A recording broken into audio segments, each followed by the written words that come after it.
भोलेनाथ दया करना, मैं तेरे भरोसे हूँ।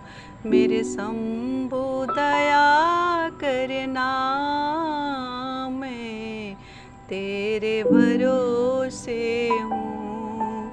ना घर के भरोसे हूँ, ना परिवार के भरोसे हूँ, ना इनके भरोसे हूँ, ना उनके भरोसे हूँ।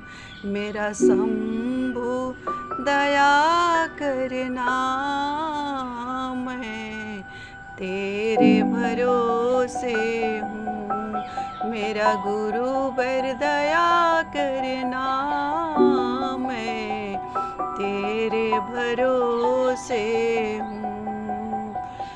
प्रेम से बोलिए शिव गुरु महाराज की जय, जगत जननी जगदम्बा की जय। हाय एवरीवन, मैं मीतू शुक्ला SPM ब्लॉग्स में आप सबका स्वागत करती हूँ। दोस्तों, आज मैं लेकर के आई हूँ शिव गुरु चर्चा की कथा, जो कि एक लड़की है। बचपन से ही उसके परिवार में सब कोई, उसके माता पिता, उसका दादा दादी, भाई बहन, सब लोग शिव गुरु चर्चा से जुड़ा हुआ है। वो लड़की भी बचपन से ही शिव की भक्ति में लगी हुई है। शिव गुरु का चर्चा करना, भजन करना, नमन करना उसका नित्य का काम था।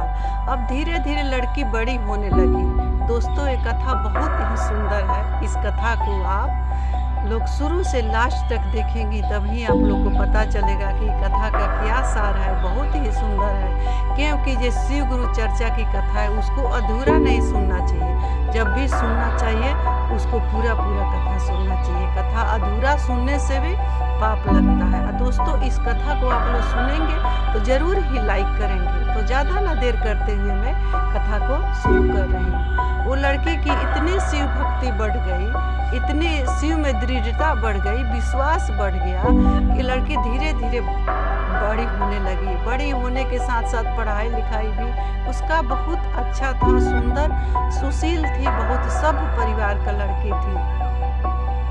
कहीं न कहीं उसका मन जो था सो शिव भक्ति में रमा हुआ था।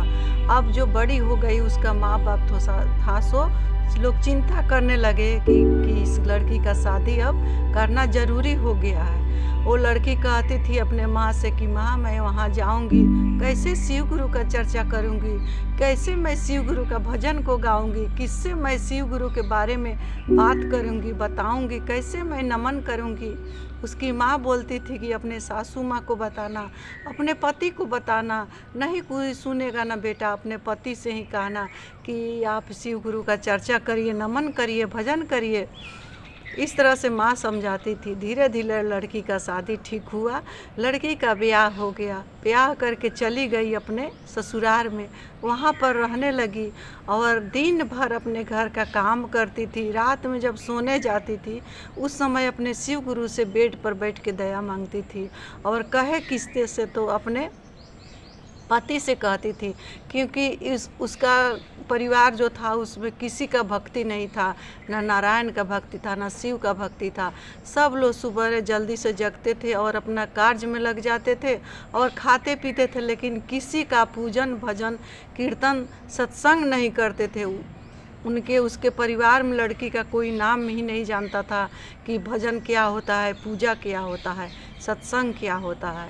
लड़की बड़ी उदास रहने लगी, उसका मन नहीं लगता था। वो कहे तो किससे कहे, गोतिन से कहती थी, गोतिन नहीं सुनती थी, सास से कहती थी, सास नहीं सुनती थी। और जो गोतिन थी, जो सास थी, सब एक दूसरे में चुंगला चुंगली करने लगी, काना फूसी करने लगी कि ये लड़की आई से कोई मंत्र जानती है, कोई विद्या जान करके आई है, जो कि हम लोग को बता रही है, हम लोग को अपना बस में करना चाहती है। अपना पति से भी कहती थी तो पति भी नहीं सुनता था। पति को सास कहती थी कि तुम्हारा जो बहू है कुछ कर करके आई है, अपना मायके से कुछ सीख करके आई है, यहाँ पर जाती है बिछौना पर, बेड पर जाती है तो बुद बुद बुद बुद करती है। उसका पति भी जाता था तो देखता था कि ये तो बैठ करके नमन करती थी, महादेव से दया मांगती थी, और अपने पति से कहती थी तो पति डांट देता था, सुनता नहीं था।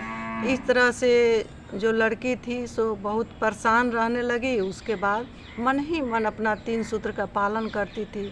न सास सुनती थी न गोतिन सुनती थी। इधर जो सास ससुर का सेवा था सो बहुत मन से करती थी। और जो ये दोनों गोतिन थी न सास का सेवा करती थी, ना उसको सबको खाना बनाने में मन लगता था और ना पूजा करने में, कोई कार्य में उसका मन नहीं लगता था दोनों गोतिन का।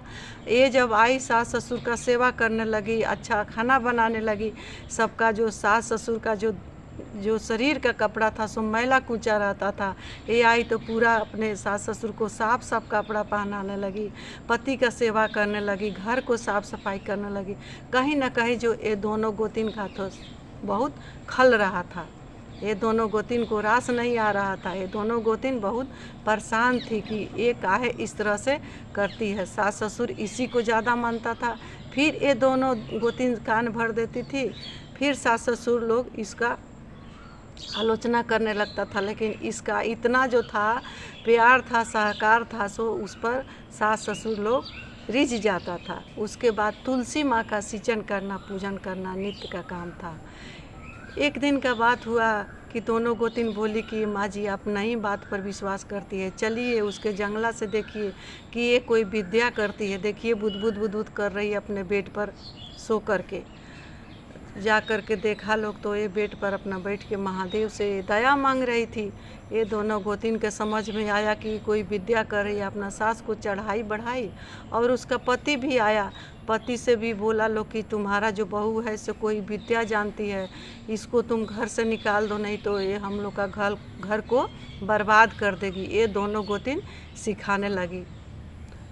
जो लड़का जो था सो काम करके आया, गया सोने बेड पर, देखा कि बहू सही में उसका पत्नी बैठ करके दाया मांग रही थी। उसको लगा कि सही में कुछ तंत्र विद्या जानती है। ये भी एक दिन देखा, 2 दिन देखा, अपने पत्नी को डांटता था कि तुम क्या बुदबुद बुदबुद करते रहती है। सही में भाभी कहती है कि तंत्र विद्या जानती है, तुम घर से चल जाओ। एक दिन तो ऐसा नौबत आ गया कि ये दोनों जो गोतिन थी सो सिखा दी थी सासू माँ को। सासू ने अपने बेटे को बोला कि बेटा तुम अपने बहू को घर से निकाल दो, क्योंकि ये तंत्र विद्या जानती है, सो ये घर को सारा बर्बाद कर देगी। बेटा ने क्या किया कि अपने बहू को बोला कि तुम यहाँ से चल जाओ, तुम यहाँ पर मत रहो, तुम क्योंकि घर को बर्बाद कर देगी। जो बहू थी, उसका पत्नी थी, बहुत रोई, बहुत बिलखी, उसका पैर पड़ी, लेकिन जो था पति सो नहीं माना, उसको घर से निकाल दिया।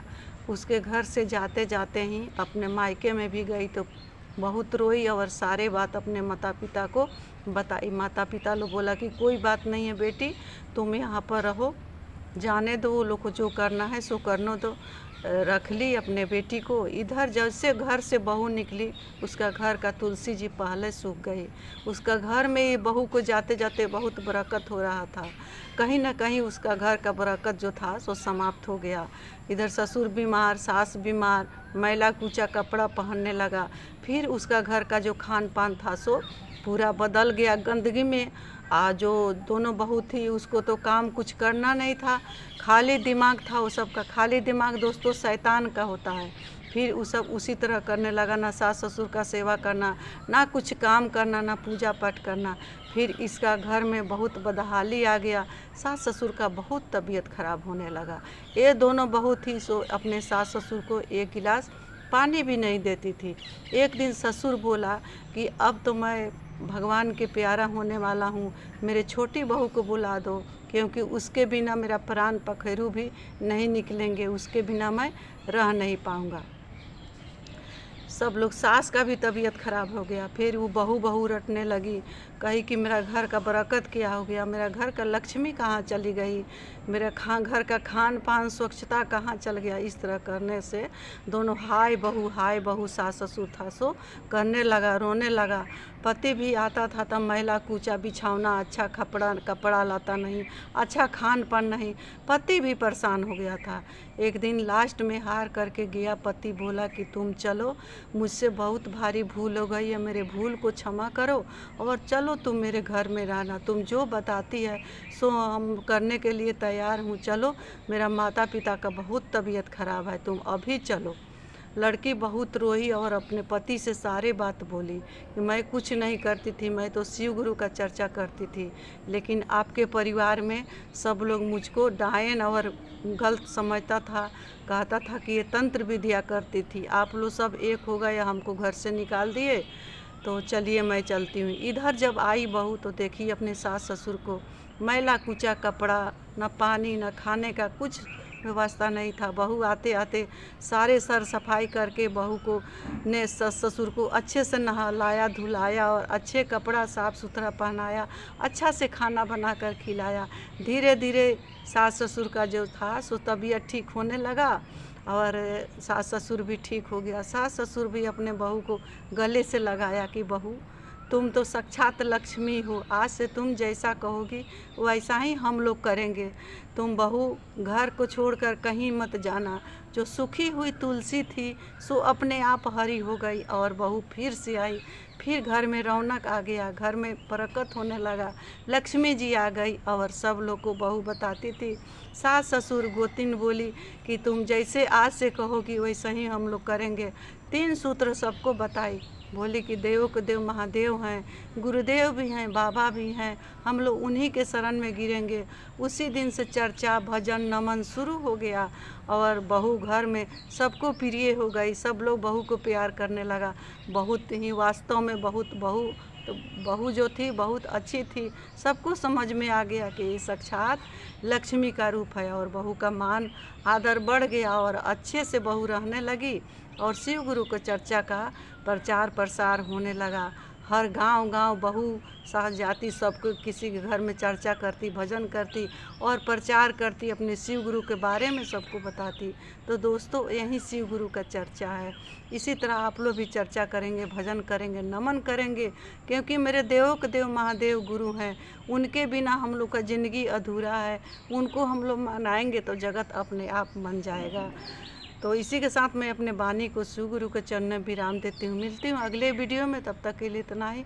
आप लोग खुश रहें, स्वस्थ रहें, जहाँ कहीं भी रहें, खूब मस्त रहें। नमः पार्वती पता।